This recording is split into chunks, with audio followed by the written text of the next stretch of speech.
My guest tonight has appeared in numerous films, including Footloose, Mystic River, and JFK.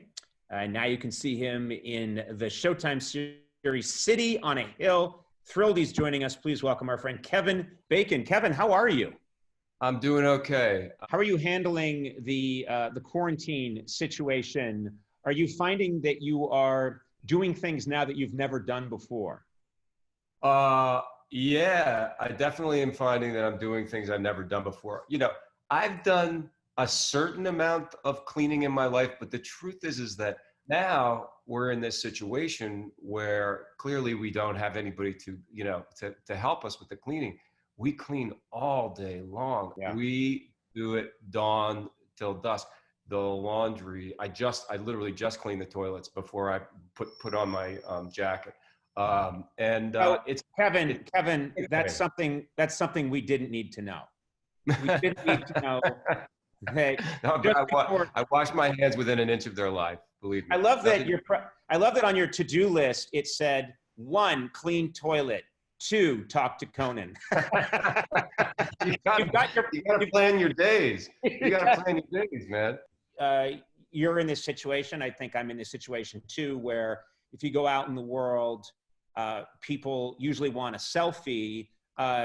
You're probably finding that has kind of gone away. It's over. It's the selfie is over. Yeah. You know, listen, we were taking a walk the other day. This was actually probably about 2 weeks ago. And Kira said to me, "Hey, have you noticed that nobody stops you for selfies anymore?" I said, "Yeah, that's social distancing."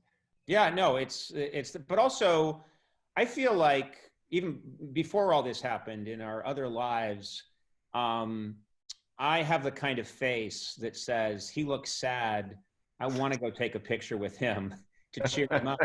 Whereas you, being in the movie business, you can sometimes probably have more of that, that thing Jack Nicholson has where his very expression can mean don't come near me. Do you know what I mean?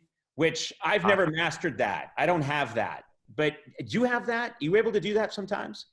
I do, and I don't even really know. And it's not really even something that I'm consciously aware of. My kids and my wife will tell me that I have this kind of like, it's like built-in social distancing in my face. Do you think that maybe that comes from your Philly side? I know that you're originally from Philadelphia.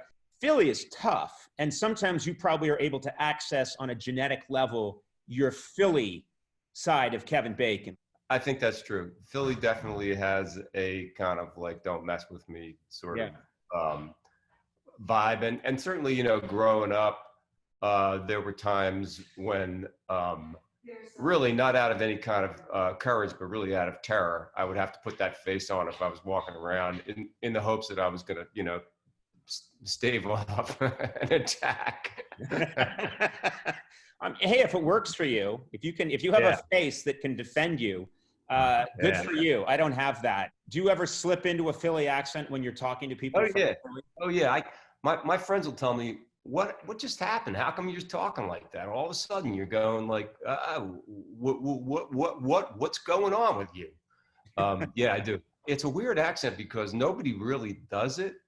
Like people don't do, you don't grow up hearing it in movies. You hear Boston, you hear New York, everyone grew up with, whatever, The Godfather and, all the Scorsese stuff. But Philly is like rarely done. And I always like to have a conversation between two guys where he's going, hey, where are you going for lunch? I'm going down to Wawa. What are you going to get? I don't know, hoagie and Coke. Really? What kind of hoagie? I don't know, cheesesteak hoagie, maybe, peppers and onions. What you're drinking Coke? No, I mean diet. What, Diet Coke? You on a diet? No, I'm not a diet. I'm just drinking Diet Coke. There's a movie right there. That is the opening scene.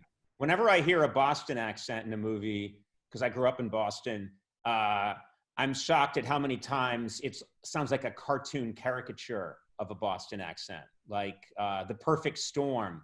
There's a part where the ship's heading into the storm, and I think some woman says, "It's headed into the jaws of the monster." And I'm just like, oh my God. To me, that's Well, more terrifying than the storm. Listen, I've done probably 6 Boston characters, and I'm doing a Boston character now, and I can tell you that I have given myself over to the reality that no matter how good your Boston accent is, people from Boston are never gonna like it. No, It's just that's just the thing. And like there was a time when I was kind of like, well, maybe I'll be able to make the people of the greater Boston area happy this time. And then I finally just gave up and said, well, I just got to do it. The people of Boston don't want to be happy. That's the trick. They're not looking for that.